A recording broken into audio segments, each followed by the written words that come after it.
মাঘ মাহৰ শুক্লপক্ষ পঞ্চম দিনটো হিন্দুসকলৰ অন্যতম প্ৰধান উৎসৱ বসন্ত পঞ্চমী। এই তাৰিখে মাতৃ সৰস্বতীয়ে অৱতাৰ লৈছিল বুলি বিশ্বাস কৰা হয়। সেয়ে এই দিনটোত মাতৃ সৰস্বতী পূজা কৰা ব্যক্তিৰ জ্ঞান, শিক্ষা, বাক্য আৰু শিল্প আদিৰ বিকাশ ঘটে আৰু লগতে পৰিয়ালত সুখ শান্তি, ধন সম্পত্তি, গৌৰৱ আৰু সমৃদ্ধিৰ বাস কৰে। এইবাৰ 2025 চনৰ 3 ফেব্ৰুৱাৰী সোমবাৰে বসন্ত পঞ্চমী উৎসৱ পালন কৰা হ'ব। বৈদিক পঞ্জিকা হিচাপ অনুসৰি এইবাৰ বসন্ত পঞ্চমী দিনটো অতি বিশেষ, কাৰণ এই পবিত্ৰ উৎসৱত বহুতো আচৰিত কাকতলীয়া ঘটনা সংঘটিত হৈ আছে, যাৰ দ্বাৰাই প্ৰত্যক্ষিকভাৱে একাংশ লোক উপকৃত হ'ব।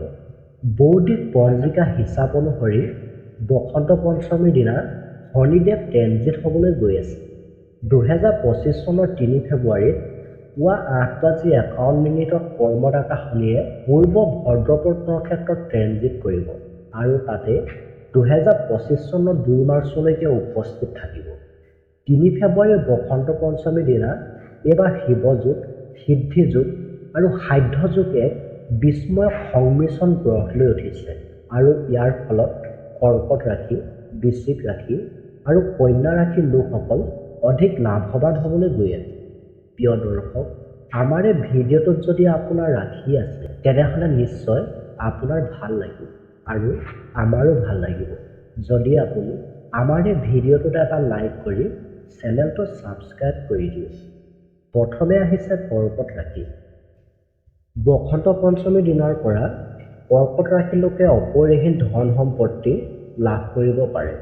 যদি কৰ্কট ৰাশিৰ লোকসকলৰ ছালত কোনো সমস্যা আছে নাইবা অন্যান্য ৰোগৰ সন্মুখীন হৈছে, তেন্তে অতি সোনকালে ইয়াৰ পৰা পৰিত্ৰাণ পাব।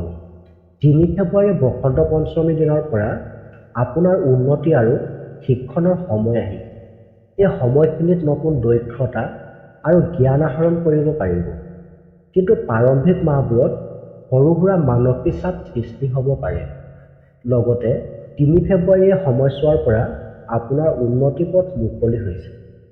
ইয়াৰ উপৰিও কৰ্মক্ষেত্ৰত প্ৰত্যাহ্বানসমূহ সমাধান হ'ব আৰু ব্যৱসায়ত আগবাঢ়ি যাব পাৰিব। নিজৰ ব্যৱসায় বিস্তাৰৰ বাবে নতুন উদ্যোগ আৰম্ভ কৰিব পাৰিব আৰু সেই কামবোৰে আপোনাক মূল্যৱান সম্পৰ্ক গঢ়ি তুলিব, যিয়ে আপোনাক অধিক সাফল্যৰ দিশে লৈ যাব। কৰ্মচাৰীসকলে নিজৰ সামৰ্থ্য প্ৰদৰ্শন কৰাৰ সুযোগ পাব, যাৰ ফলত সম্ভাৱ্যভাৱে পদোন্নতি লাভ কৰিব। বছৰৰ শেষত স্বাস্থ্যজনিত কিছুমান অসুবিধা আহিব পাৰে, যিবোৰৰ ওপৰত সততাৰে গুৰুত্ব দিয়াৰ প্ৰয়োজন হ'ব। শিক্ষাৰ্থীসকলৰ বাবে 2025 বৰ্ষটো শিক্ষা গ্ৰহণৰ বাবে বিশেষভাৱে সুবিধাজনক, কিন্তু বন্ধু-বান্ধৱী বা পৰিয়ালৰ লোকসকলৰ সৈতে সৰু সুৰা বিবাদ হ'ব পাৰে, যাৰ ফলত আপোনাৰ মানসিক চাপমাত্ৰাও বৃদ্ধি হ'ব পাৰে। এই সমস্যাসমূহ স্বয়ংক্ৰিয়ভাৱে সমাধান কৰাটো আপোনাৰ বাবে গুৰুত্বপূৰ্ণ হৈ পৰিব।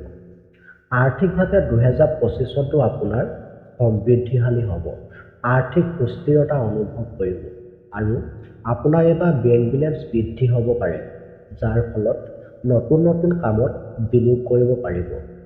আৰু ইয়াৰ পিছত সময়ৰ লগে লগে আপোনাৰ আৰ্থিক স্থিতি সবল হৈ পৰিব।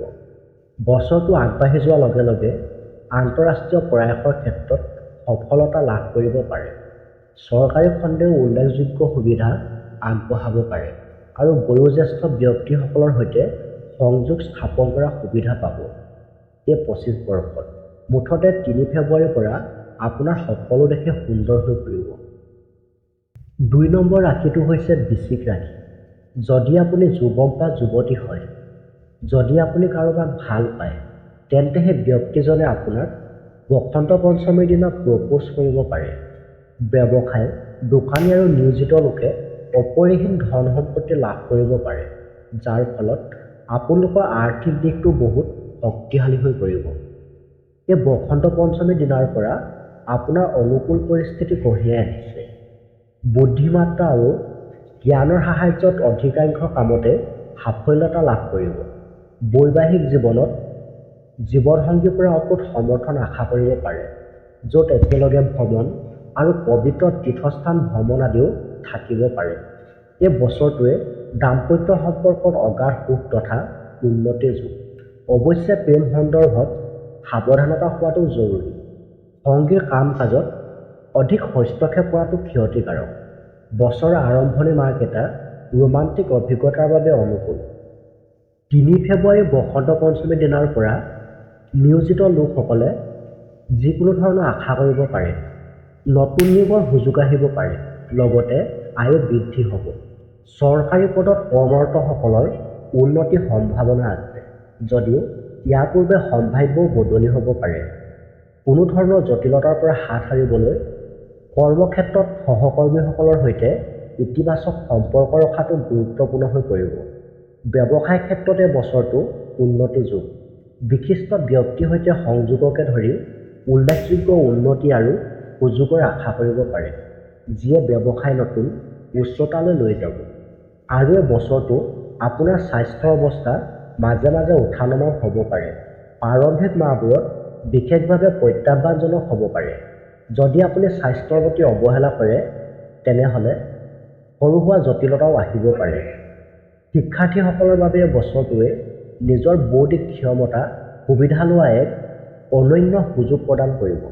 উচ্চ শিক্ষা গ্ৰহণ কৰি থকা শিক্ষাৰ্থীসকলে প্ৰত্যাহ্বানৰ সন্মুখীন হ'ব পাৰে, কিন্তু ধৈৰ্য আৰু সাহসেৰে এইবোৰ অতিক্ৰম কৰিব পৰা যাব। ব্যক্তিগত জীৱনৰ ক্ষেত্ৰত এই বছৰটোৱে উল্লেখযোগ্য পৰিৱৰ্তন আনিব পাৰে। ব্যক্তিগত পৰিস্থিতিৰ ক্ষেত্ৰত স্থানান্তৰ নাইবা উল্লেখযোগ্য পৰিৱৰ্তনৰ অভিজ্ঞতা লাভ কৰাৰ সম্ভাৱনা আছে। প্ৰেমৰ সন্ধানত থকাসকলৰ বাবে এই বছৰটো এক নতুন সম্পৰ্ক গঢ়াৰ সময় হ'ব। যিকোনো সময়ত বিবাহৰ প্ৰস্তাৱ আহিব পাৰে। ৩ নম্বৰ ৰাশিটো হৈছে কন্যা ৰাশি। এই বসন্ত পঞ্চমীৰ দিনাৰ পৰা কন্যা ৰাশিৰ লোকসকলৰ ওপৰত শনি ট্ৰেনজিটৰ শুভ প্ৰভাৱ পৰিব। দীৰ্ঘদিন ধৰি পৰি থকা কামবোৰ এদিনৰ ভিতৰতে সম্পূৰ্ণ হ'ব। সৰু সৰু ব্যৱসায় কৰা সকলৰ লাভ অহৰহ বৃদ্ধি হ'ব আৰু আপুনি নিজৰ দোকান ক্ৰয় কৰাৰ সিদ্ধান্ত ল'ব পাৰিব। কিন্তু মাজে মাজে সৰু সুৰা মানসিক চাপ আৰু অস্থিৰতা অনুভৱ কৰিব পাৰে। কামৰ সৈতে সম্পৰ্কিত বিফলতাৰ বাবে হতাশাও অনুভৱ কৰিব পাৰে। ঘৰুৱা সমস্যাও সৃষ্টি হ'ব পাৰে।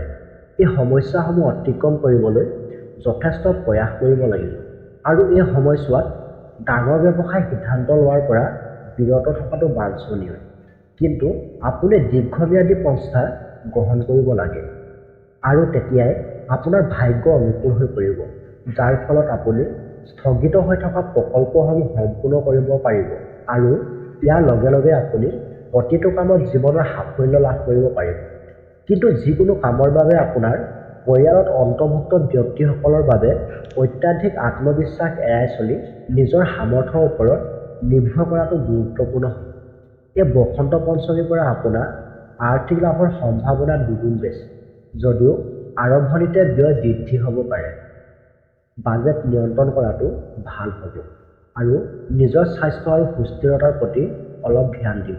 মাৰ্চ মাহৰ পৰা দীৰ্ঘম্যাদী ব্যৱসায়ত বিনিয়োগৰ পৰা ধনাত্মক ফলাফল বহুত দেখা গৈছে। শিক্ষাৰ্থীসকলে উচ্চ শিক্ষাৰ ক্ষেত্ৰত সফলতা লাভ কৰাৰ আশা আছে, যাৰ ফলত তেওঁলোকৰ আত্মবিশ্বাস বৃদ্ধি হ'ব। বন্ধু-বান্ধৱী বা সহপাঠীৰ পৰা আপুনি এই বৰ্ষটোত বহুত পৰিমাণে সহায় লাভ কৰিব আৰু তেওঁলোক সদায় আপোনাৰ লগত থাকিব। পাৰিবাৰিক জীৱনত প্ৰাৰম্ভিক প্ৰত্যাহ্বানসমূহৰ সন্মুখীন হ'ব পাৰে, কিন্তু সময়ৰ লগে লগে এইবোৰ সমাধান হোৱাৰ সম্ভাৱনা আছে। বছৰৰ শেষৰ ফালে কেৰিয়াৰ ক্ষেত্ৰত উন্নতি আশা কৰিব পাৰে। এই বছৰ মানসিক চাপ হ্ৰাস কৰাত আপুনি গুৰুত্ব দিয়ক, কিয়নো ইয়াৰ ফলত কৰ্মক্ষেত্ৰত আপোনাৰ প্ৰদৰ্শন উন্নত হ'ব। অক্টোবৰৰ পৰা আয়ু বৃদ্ধি হোৱাৰ সম্ভাৱনা আছে। বছৰৰ দ্বিতীয় অৰ্ধায়ত ৰোমান্টিক সম্পৰ্কৰ বাবে অনুকূল হ'ব।